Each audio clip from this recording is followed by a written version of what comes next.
welcome to ST Art, or Shireen Tamander Art. I wanted to create a series of videos of projects that can be done at home with materials found around the house. So if you are a creative kid looking for something to do, you're stuck inside, or you just want something to do on a rainy day, these videos are for you.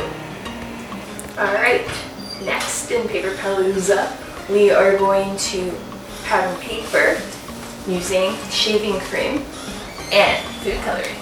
So what you need for this is, of course, shaving cream. Food coloring, you need a butter knife of some kind. It can be, I prefer using plastic. You can use a regular one if you don't have a plastic one, but food coloring does stain, so be careful with that. You need a paper plate or a shallow tray. I like to use something disposable so it's easier to clean. And of course you need paper.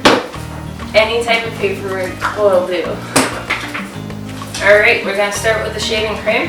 Any shaving cream will work. The foamy stuff works better. I've used the gel shaving cream before, but I had to really work at it and mix it to get it foamy. Maybe add a couple drops of water. But it will work, so use whatever you have on hand. So we're going to spray it right into the trim.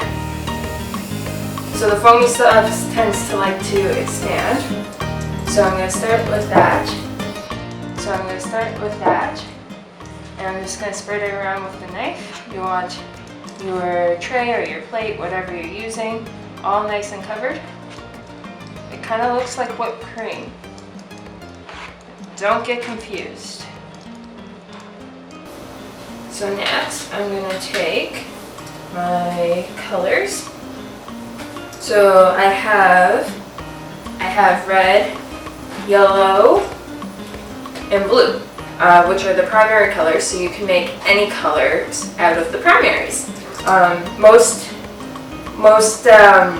food coloring also comes with green. You can use that green, or you can make your own. If you need a little refresher, red and yellow make orange, yellow and blue make green, and red and blue make purple. So I'm gonna drop some red, just kind of randomly. You don't need too much. A little goes a long way. A little goes a while, and a little bit of yellow. So I'm hoping that as the two pigments, so as the two food colorings cross, it will make orange. So I'll have 3 colors instead of 2. So I'm going to use the knife to mix it around.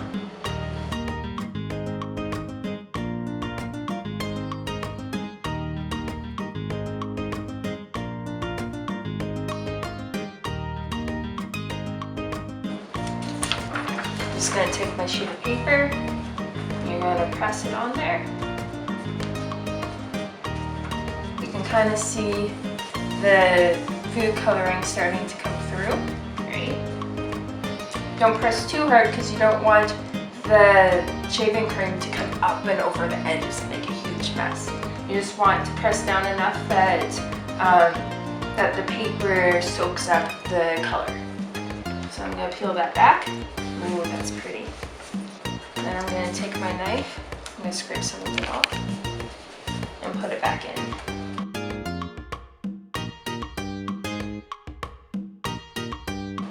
So get as much as you can off. And then the reason why I always keep paper towel on hand, 1, your hands get a little messy, and 2, you can wipe off the excess on your piece. And you're left with just the colors. Alright, so I'm going to move what I just scraped off back into my piece, just like that. Come across the other way. And I'm going to do it again. Take a piece of paper, press it down.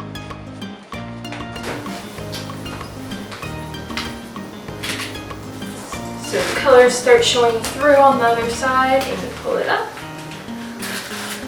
So this time it looks like kind of a mess, right? but when I scrape it off, you'd be really surprised what's underneath.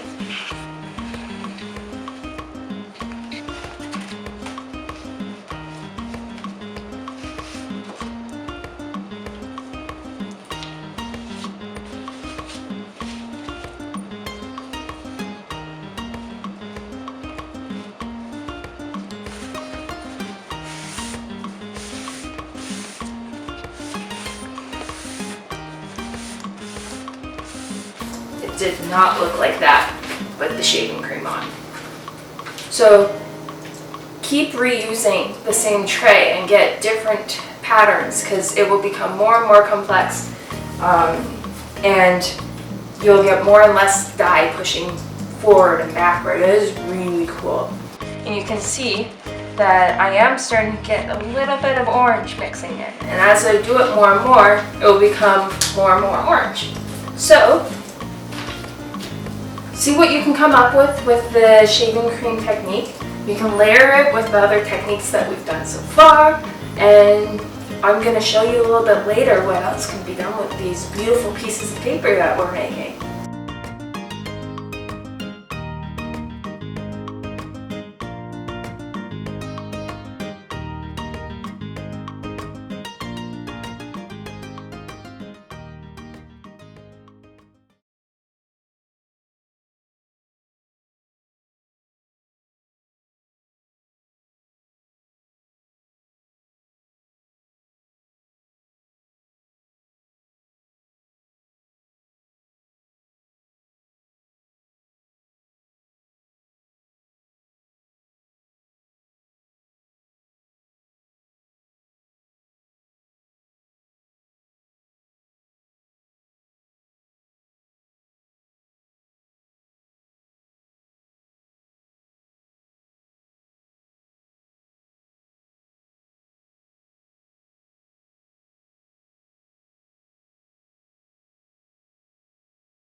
So for this last technique, what you'll need is you'll need a bucket.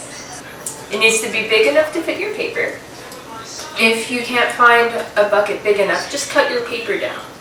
So this is just a storage bucket that I had laying around. I took everything out of it.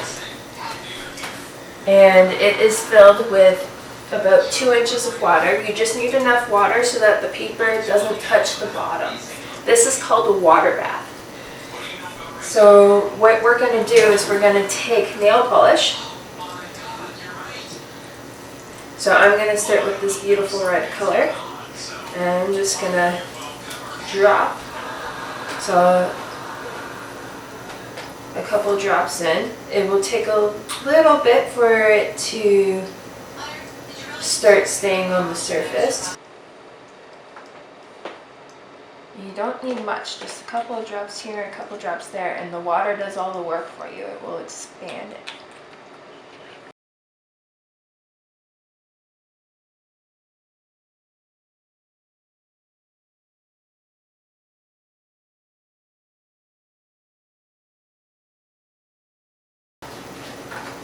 I'm just using regular printer paper, but as I've said before, if you use a thicker paper like watercolor paper or cardstock, it will look a little bit better, especially in a water bath like this. Printer paper doesn't take the water as well, but it will, and you can still use it. So I'm gonna just lay it on top, and then I'm gonna press it down a little bit, just so I can see the water kind of forming around the nail polish.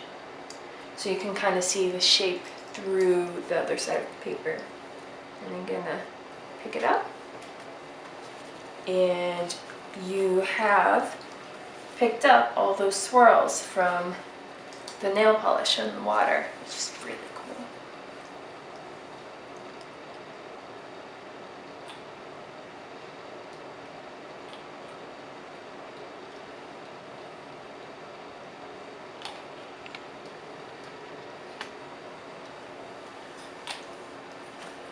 So you can try this technique with the other techniques. I just suggest letting it dry first between the techniques. So explore, see what you can do with the 3-4 different techniques that I've shown you, and create more complex patterns.